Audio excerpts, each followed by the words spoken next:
आदर्श मिश्रा। आपको बताऊंगा कि आप किस तरह से सी प्रोग्रामिंग सीख सकते हैं, वो भी फ्री ऑफ कॉस्ट। तो चलिए कुछ बात कर लेते हैं सी प्रोग्रामिंग के बारे में। तो आपकी सी प्रोग्रामिंग है क्या? तो अगर आप कोई भी इंस्ट्रक्शन अपने कंप्यूटर को आप प्रोवाइड करना चाहते हैं, कोई भी इनपुट देना चाहते हैं, तो वो उसे किस तरह से समझेगा, ये काम होता है सी प्रोग्रामिंग का।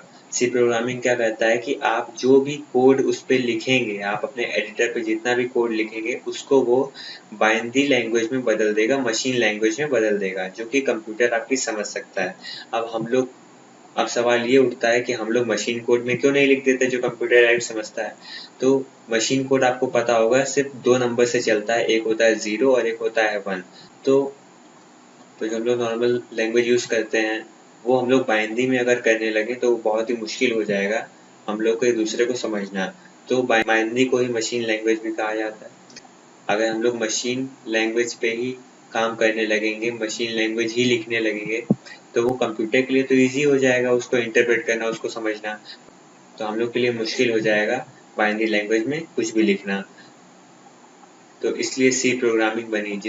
तो इससे हम लोग कोई भी सिंपल सा कोड जो कि हम अपने एडिटर में लिखते हैं, वो इजीली कन्वर्ट हो जाएगा मशीन लैंग्वेज में, मतलब 0 और 1 में वो अपने मन से बदल जाएगा और वो काम होगा आपके सी कंपाइलर का।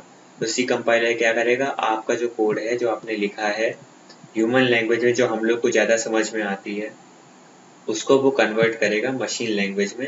और इस तरह से आपका कंप्यूटर उस मशीन लैंग्वेज को प्रोसेस करेगा, आपने जो इंस्ट्रक्शन दिए हैं उसे फॉलो करेगा और उसके बाद आपको एक आउटपुट देगा, वो भी आपकी सोर्स कोड वाली लैंग्वेज में, जिस कोड में आपने लिखा होगा।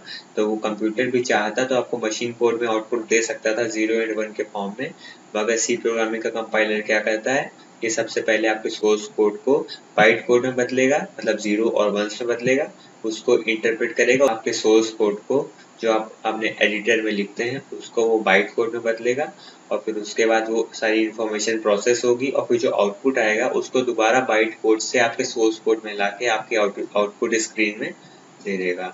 तो इससे क्या होगा, आप जो भी इनपुट देंगे कंप्यूटर को, वो कंप्यूटर आपको आउटपुट उसका दे देगा।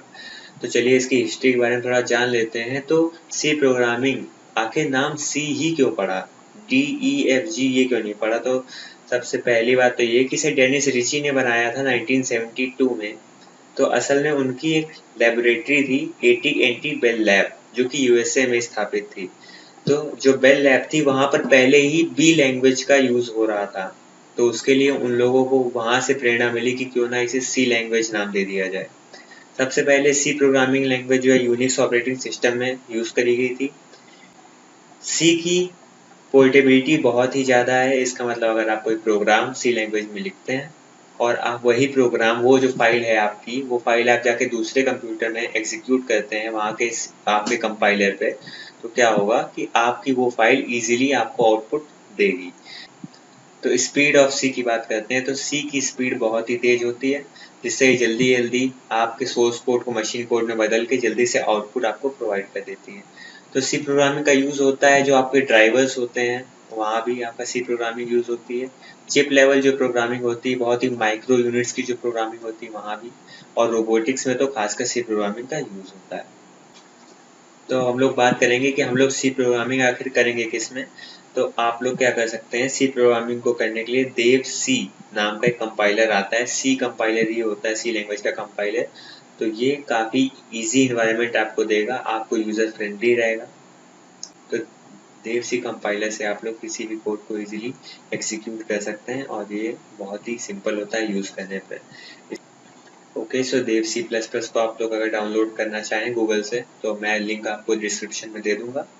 और आप देव C को ओपन जब करेंगे तो यहाँ पर आप देख सकते हैं फाइल का ऑप्शन होगा, वो फाइल पे क्लिक करना है।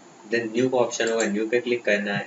यानी आप सोर्स फाइल देख सकते हैं। तो आप कोई भी जो कोड लिखेंगे, जो आपका सोर्स कोड होगा, वो आपका सोर्स फाइल में लिखा जाएगा। आप कुछ भी यहाँ टाइप कर सकते हैं। उसके बाद अगर आपको आपका जो कोड है वो पूरा हो चुका है, अगर आप उसको रन करना है, तो आप देख सकते हैं एग्जीक्यूट नाम की बटन है, आप इस पे इस पर क्लिक करेंगे।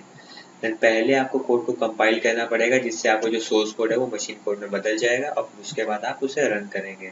इसके लिए कंपाइल के लिए आपकी शॉर्टकट की होती है F9 एंड रन के लिए एक शॉर्टकट की होती है F10। अगर आप कंपाइल एंड रन एक साथ करना चाहते हैं तो आप F11 का भी यूज़ कर सकते हैं, या फिर यहाँ पर ये एक सिंबल आप देख सकते हैं, इसको भी आप सिलेक्ट कर सकते हैं। देव सी के अलावा और भी कई सारे कंपाइलर यूज़ होते हैं, जैसे कि आपका टर्बो सी हो गया, बोलेंड सी हो गया, बट मैं आपको रिकमेंड करूँगा कि आप लोग देव सी का यूज़ करें और इसके बाद आप बाकी कंपाइलर्स में स्विच कर सकते हैं।